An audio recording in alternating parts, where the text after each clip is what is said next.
Welcome back to a new video, everyone. Today's a video I've been wanting to make for quite some time now, and it's the video where I show you and build all these new sets that came in the winter wave of Lego Star Wars sets. We of course have the first set on the right, which is the Boba Fett Starship set 75344. In the middle we have the TIE Bomber, the biggest set of the release, which is set number 75347, and of course the highly anticipated 501st Clone Troopers Battle Pack set number 75345. These sets come in at $9.99 for the Boba Fett Starship, $19.99 for the 501st Battle Pack, and $64.99 for the TIE Bomber.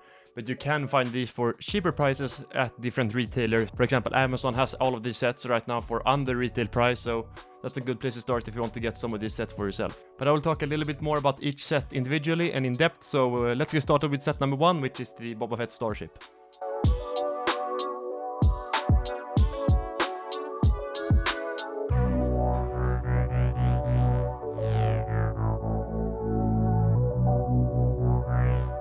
In the first set, which of course is the Boba Fett Starship, set number 75344, we get one minifigure being the recent Boba Fett that came out. This minifigure has, however, had some controversy since people don't think it's accurate enough. I myself have no real issues with the design of this minifigure Boba Fett, but I understand the concern and frustration that other fans feel, but overall I think it's a very good depiction of him, except for possibly the helmet and the jetpack. If we take the helmet off, you can see this, and if you look at his torso, it's a very nice green color, which more closely resembles how he's featured in the show. And beneath that you also see the black cloth he wore for the first time in The Mandalorian Season 2, comes back to meet Mando and Fennec Shand and Grogu and all those people. I'm not really too keen on microfighters otherwise as well, but this build actually surprised me quite a lot. I think it's quite a solid microfighter build, even though it is a very tricky ship to have in a microfighter form with the angles and stuff. I think they did the best they could. Of course, a microfighter is always a microfighter, so you have to keep that in mind, but on the microfighter scale, I think this is actually quite a good build. Probably one of the better microfighters I've built in recent years. But overall, I think it's quite an okay set. As I said, a microfighter will always be a microfighter. People will never get too excited over these sets, but for what it is, I think it's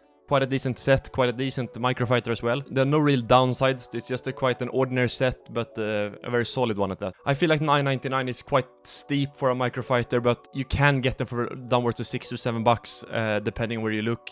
So for that price, I think it's quite okay. You always get that Boba Fett, a very sought after character, not exactly this minifigure, but Boba Fett is always a favorite character that people will want to have. So people will definitely buy this set, regardless of whether it's worth it or not.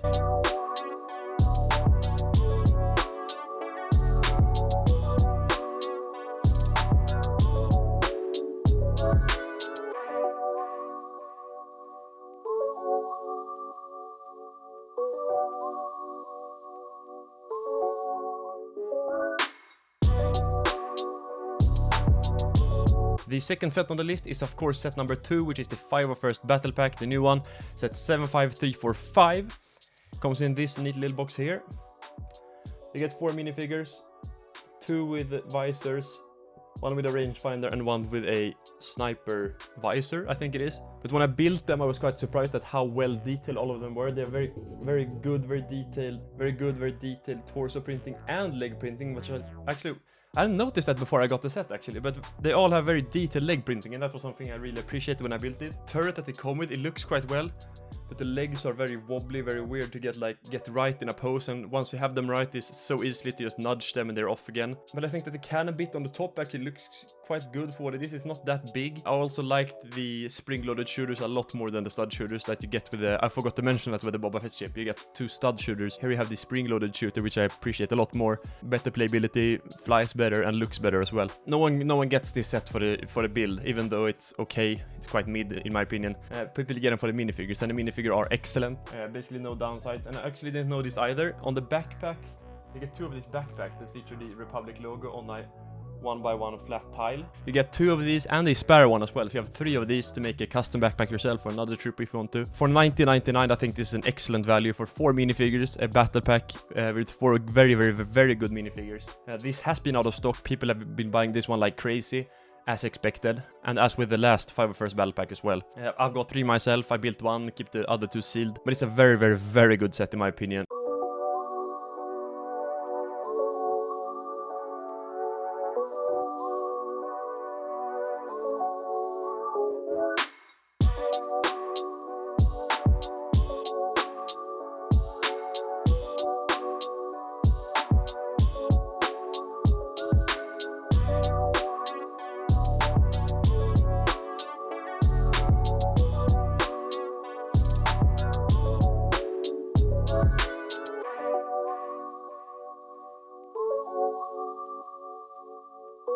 And the last set of this release is of course the TIE Bomber. We haven't gotten TIE Bomber in basically 20 years, and this was a set that people have been asking for quite some time now. Finally got it. It really delivered. I wasn't expecting too much from the TIE Bomber. I built some TIE ships in the past, and I always feel like they're quite meh. Time just flew, and I think it looks stunning in real life as well. I didn't expect it to look this good. If you look at the whole body part of it, both ends of the ship have no studs open. It's so clean.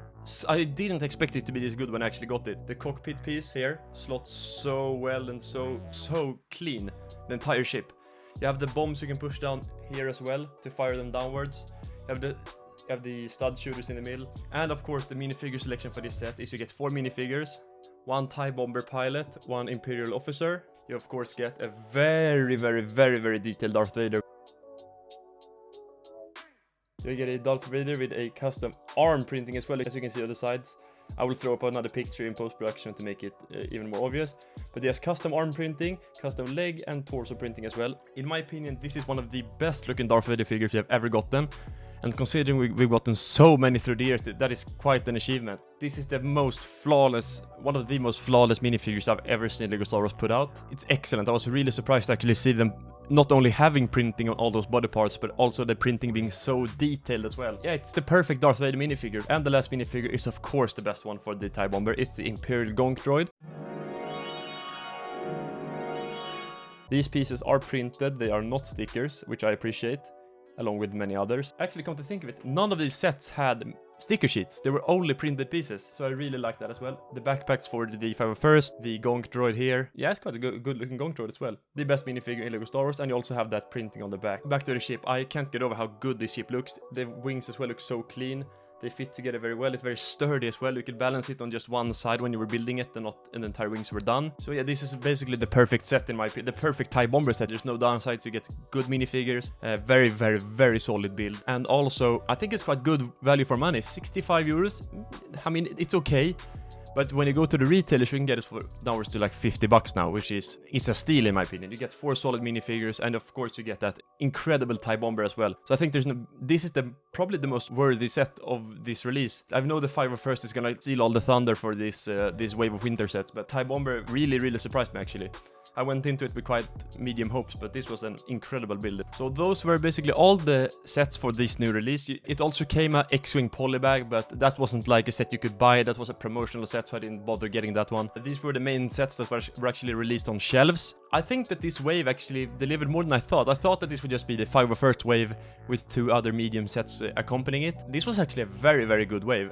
The Microfighter is very good for a Microfighter. The 501st set was a 501st set, so it was of course going to be great. But the TIE Bomber, man, I can't get over it. This was such an incredible set. I'm really happy they nailed it. And I feel like it was really worth the wait all this time to actually get a new TIE Bomber. And I think that, of course, the TIE Bomber fits in really well, of course, in the current line of LEGO Star Wars sets with the TIE Fighter. There's supposed to be a new TIE Interceptor coming soon with a smaller Mandalorian Starfighter with the Mandalorian Season 3. And of course, the 501st set will fit right into whatever Clone Wars collection or build you have. And the Microfighter for the Boba Fett, of course, also. That minifigure you can put whatever you want. Fitting in with the current line of LEGO, or the current environment of LEGO Star Wars, I think it all fits in very good. I think LEGO did a really good job with this line. I know that people were kind of underwhelmed that there were only one bigger set being the TIE Bomb. I'm actually really satisfied with this wave and think that I'm really happy. I'm really satisfied actually. But with that said, thank you all for watching this video. This was the video where I went through all of the recent releases with the LEGO Star Wars, gave my opinion on them, built them, and but for now, that was all for me. Thank you all for watching, and I will see you all in the next video. Very compact review, but also give my thoughts on them. Don't forget to check out the giveaway. I know a lot of you haven't seen that video yet, so please go check that out if you want to be eligible to pick up a free Mandalorian Starfighter once I reach 1,000 subscribers. Please leave a like and subscribe also if you want to see more videos with me building set and giving my thoughts on them.